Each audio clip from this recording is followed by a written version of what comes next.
even bother to start talking at all about not only what I witnessed, but what he witnessed as well. Mm-hmm. I will put his video in the description box so you all can see his reaction, well, his particular case on this. My video of it, yeah. Here's the thing, though. It's not only a first time for him, but it's also the same for me as well. First time, I'm actually reviewing a documentary. Or a documentary. First time for everything, Gear Bear. Uh-huh. No, you folks usually see I'm reviewing with the other guy that no one gives a fuck about. But this time we got the guy who people actually do give a fuck about. So, for this case, as for what we're going to be discussing, let me just say this. Well, let me at least take a drink first, because I was shooken up. Yeah, it's some shit, to say the least. And not bad shit. It's just scary shit. Yeah, scary is a bit of an understatement. Now, as a horror lover, here's something that him and I have in common, what got us to get along so well. One of our favorite genres of all time is the horror realm. Specifically, we love the paranormal. I love the paranormal. Damn, Skippy. He loves the paranormal. Then there's another thing that we love. We love ghost adventures. Zach Damn, Bagans, Skippy. Jay Wesley, Aaron, I forgot his last Aaron name. Goodwin. Aaron Goodwin. We love ghost adventures where you got three guys, no big camera crew, these big ass cameras that go off to different variety of places all over the United States and all over the world to document their stories, their experiences, going to these places and pretty much getting stories from other places, from other people, other witnesses, then go into the place and stay overnight and film their experiences to make sure that, hey, whether it's going to be real or a hoax, proving it to all people. And Zach Bagans, who is both a mixture of a believer and a non-believer. And a skeptic. So and a skeptic, yeah. He's pretty much both at the same time, because here's the thing, though. He is a believer and a hoax, because he has witnessed things, and he does test for theories to make sure that these things were nothing, natural or a hallucination or other things that would make it, debunked. But he tries to debunk even the simplest of things to make sure he goes through every little detail to make sure that he is on the right path. He goes through every little detail. And there has been cases in Ghost Adventures where he has successfully debunked things as well. Yeah, and plenty of times, actually. Plenty of times, yes, and there's been plenty of cases where he hasn't been able to debunk things. But we're not going to talk about the show itself. It's an amazing show on the Discovery Channel. Definitely great. And here's Travel Channel. Excuse me. I thought it was Discovery. But here's one thing I love. Zach Bagans, not only I love him for what he does for his life, but he's a fucking humble, down-to-earth individual. He really is a cool guy.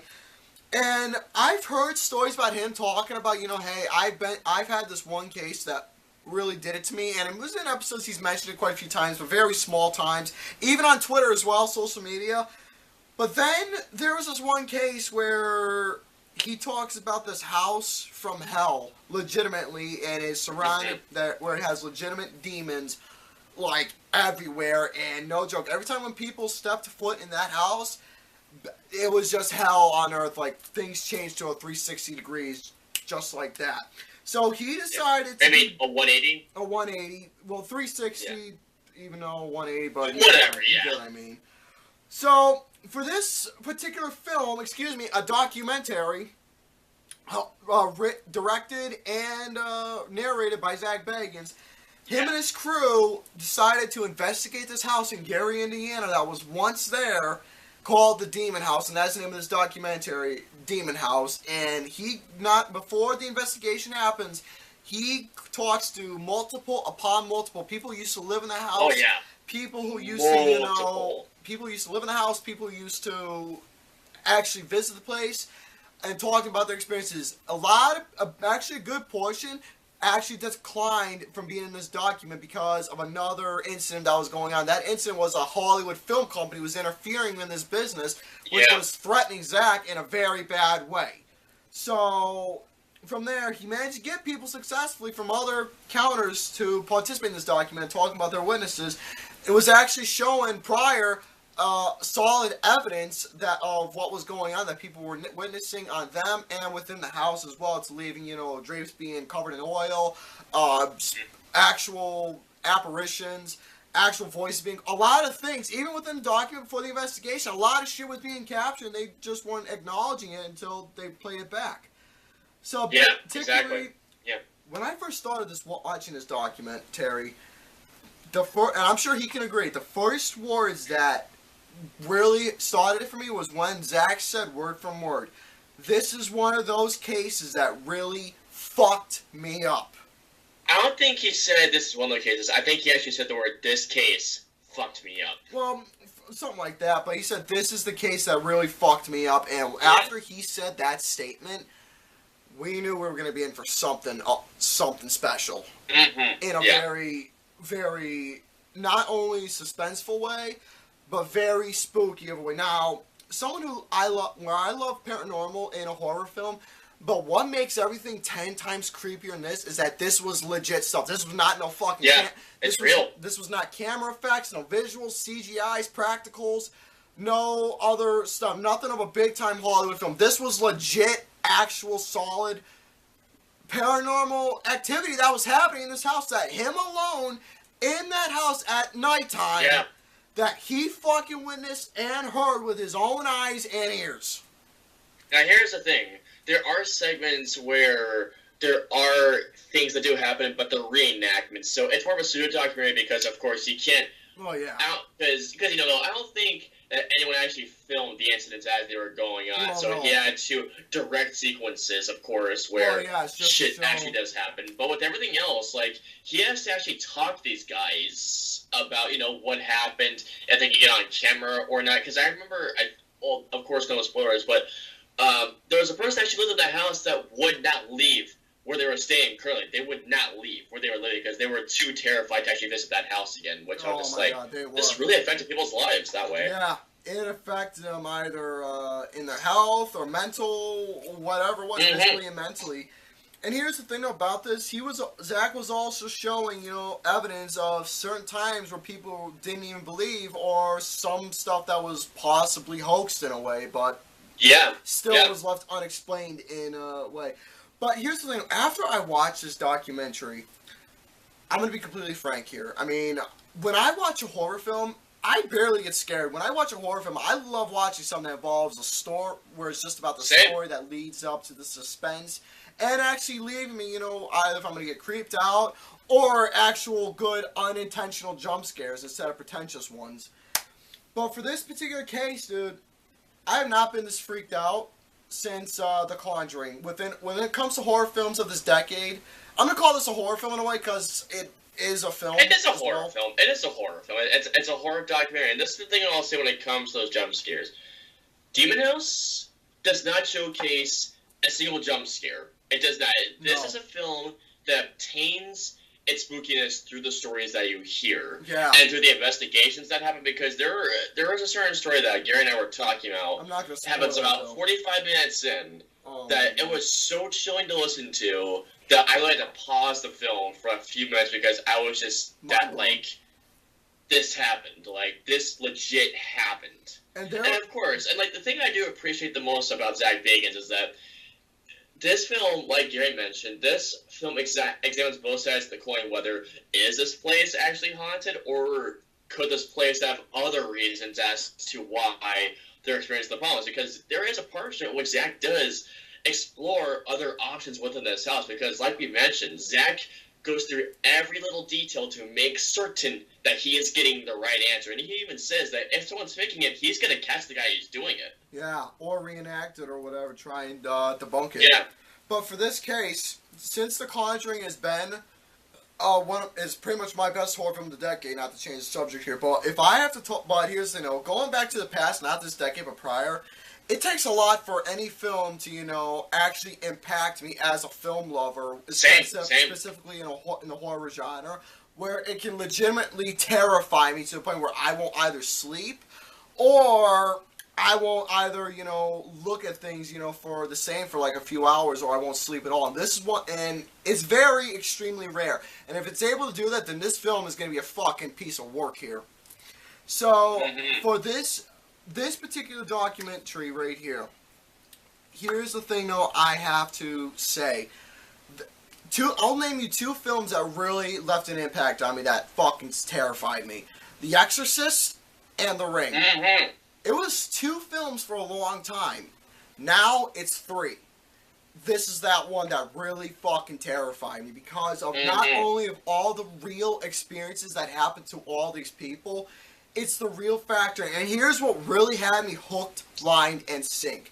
The actual investigation where it was a final curtain call where Zach literally, he bulked him in the house all by himself, doing an overnight investigation all by himself, witnessing everything, hearing stuff, witnessing it.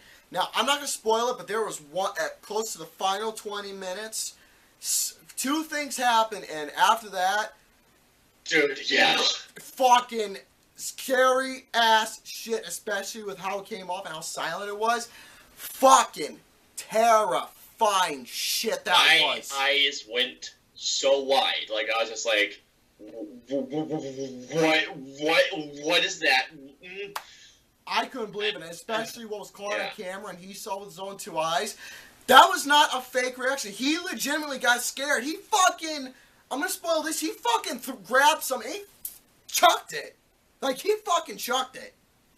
He was that fucking terrified, and from there, I mean, there was questioning, recent Ghost Adventures, he's wearing glasses now. Personally, I thought it was for, his vision was getting bad. But there was another case that I'm not going to even bother getting into detail, but let's just say this case was one of the main reasons. I just spoiled it right there. Whoop-de-fucking-do. So, nice job, Mr. Garrison. I thought it was actually really cool. Like, once I finished the film, once I watched one of the recent episodes of Ghost Adventures, I was like, is that why he's wearing those glasses? I couldn't believe it whatsoever. Now, from my overall perspective, this documentary is a must-see. If you... It's no joke. I've only seen two documentaries. Well, actually three. One of them I saw for my own pleasure, but there was two films I saw, and they were both music-related. One was about the artist alone, and the other one was about the group. George Harrison, Living in the Material World, was one of my best films of a particular year. And I saw the Beatles 8 Days a Week, which was some I saw for my own pleasure, but... For within George Harrison, Living in the Material World, as my best documentary I've seen, this right here took the biscuits as my best documentary of this particular decade so far. I agree.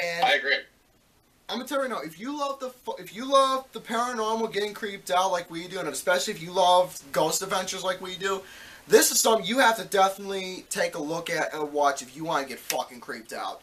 Now. If I can add something real quick, Gary, one of the reasons why we love this thing is because Gary and I hardly watch documentaries. Like, I look at documentaries the same way I look at musicals. The subject matter has to interest me, otherwise there is a very slim to none chance I'll watch it. And like Gary mentioned, we are very, very into the paranormal. Like, Ghost Adventures is one of our favorite things to watch, and Zach Bagans, like we mentioned, it seems like one of the coolest guys ever. When we heard that this guy was making a documentary, we said, yeah, sign us the hell up for watching this movie right away. And once we did, I saw this documentary on Saturday, and the night of that, it was 4:30 in the morning, but like 4:30 in the morning, I was trying to go to bed. 3 o'clock in the morning. 3 o'clock in the morning, which is supposedly the witching hour, according to folklore. I could not go to bed for 20 minutes, and in order to calm myself down, I had to watch comedy sketches just in order to make me, put me in a calmer zone to make me go to sleep, because that's how this movie affected me. I mean, I really get affected by horror films. I mean, sure, do I get scared a lot in horror films? Sure, but it is rare when a horror film, or a documentary for that matter, impacts me to this level. This is one of the most compelling documentaries I have seen in years. I won't say one of. It is the most compelling documentary I have seen in years. Especially given, I will say it again, for those of you who are... another thing I appreciate about this documentary the most, Zach Bagans isn't shoving beliefs down your throat. He's just saying, just watch it, just experience what I did. If you don't believe it, that's great. If you don't, that's fine. Just watch it, because I want you to see what I experienced. He's not the type of guy that wants you to believe. He's just saying, believe what you want to believe. I just want you to watch, which is what I respected so much about this documentary, so much. Oh, easily, dude. But as for this case, now, I personally, let me just say this right now. I personally had a different rating for my review, but I'm going to bump it up a little bit. So pretty much I'm going to give it the same exact thing he gave it. Why not? Because think about it more, it's just mind blew me. Oh, it's good, yeah. I have to give this film a 4.75 out of 5 because this left a huge impact for me, and this will definitely be one of the top contenders. Hopefully on my best of the year list as time progresses, but we'll just have to wait and see. But this is definitely going to be one of the contenders that might be on there, and it's really rare when I actually have a documentary on my best list for at all. Yeah, it's very rare for me.